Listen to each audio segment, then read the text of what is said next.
How can one prevent someone from violently committing suicide? By using knowledge of the hypothalamus. The brain regions in which thoughts of suicide are conceived are the hypothalamus and the hypothalamus pituitary adrenal, or HPA, axis. The hypothalamus controls behavior, including fight or flight. Fight stands for violence. Someone can become mentally hungry and mentally thirsty in a split second and consequently end their life in a violent way. Examples of this are shooting oneself, jumping off a high building, self-immolation, jumping in front of a moving train, or hanging oneself. In other words, a patient quenches his/her thirst, satisfies his/her hunger, and ends his/her life by violently committing suicide. Regulating thirst and hunger stimuli is one of the functions of the hypothalamus. Violence is a core behavior that originates in the hypothalamus. The state of being described above characterizes the last few minutes of the life of a person who violently commits suicide. It is the highest state of suicide. I call this suicide at hypothalamus level. The patient does not have a chance and is unfortunately unaware that he/she is suicidal at that moment. Suicidality also exists at cognitive level. This means a patient thinks about death or about committing suicide every second of the day. 1. Function of the hypothalamus. The hypothalamus plays a role in blood pressure, heart rate, hunger, thirst, sleep-wake rhythms, sexual excitement, body temperature. 2. Core behaviors of the hypothalamus: fight or flight response, violence, feeding behavior, reproductive behavior. 3. Memory. You are quenching your thirst and satisfying your hunger by violently committing suicide. What should be the communication model for psychiatrists, psychologists? The patient must firmly commit to memory the sentence, "You are quenching your thirst and satisfying your hunger by violently committing suicide."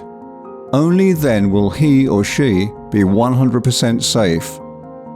This sentence is recalled from memory, and it allows the patient to survive such an attack. Method. The psychiatrist-psychologist shows the patient a cross-sectional picture of a human brain and points to the hypothalamus. The patient must be made to understand that the urge he/she feels does not come from God. The patient must then be told that he/she must firmly commit both the text and the picture to memory. The psychiatrist-psychologist must then check whether the patient has memorized this by asking the patient questions. The picture and the text must be given to the patient. Why is the patient 100% safe if he/she remembers the sentence, "You are quenching your thirst and satisfying your hunger by violently committing suicide"? Because it reminds him or her of the specific functions of the hypothalamus. An attack occurs in a fraction of a second when the hypothalamus is activated. The patient can consequently recognize that he or she is suicidal at that moment. The patient can deactivate his/her activated hypothalamus and suicidality in that way. Psychiatrists, psychologists have until now not informed their patients about violent suicide. They mainly focus on cognition and behavior. The primitive brain is not covered here. Too many suicides occur in the Netherlands because psychiatrists and psychologists do not pay any attention to the influence or functioning of the hypothalamus. To illustrate this point, there were 1,829 suicides in 2018. Depression. Depression can be divided into 3 phases. Phase 1, the person falls into a depression. Phase 2, the person is depressed and/or suicidal. Phase 3, the person recovers from his/her depression. Depression is a brain disorder in which the hypothalamus pituitary adrenal, or HPA axis, is activated. This has consequences for mental health. The healing factor for depression is time. The psychiatrist-psychologist must keep a close watch and, if necessary, prescribe medication for the patient. I am a man aged 63 years and I have suffered from recurrent spontaneous depression since 1981. I've spoken with about 20 psychiatrists. I've been suicidal at cognitive level for a total of 6 to 8 years and for 1 minute at hypothalamus level.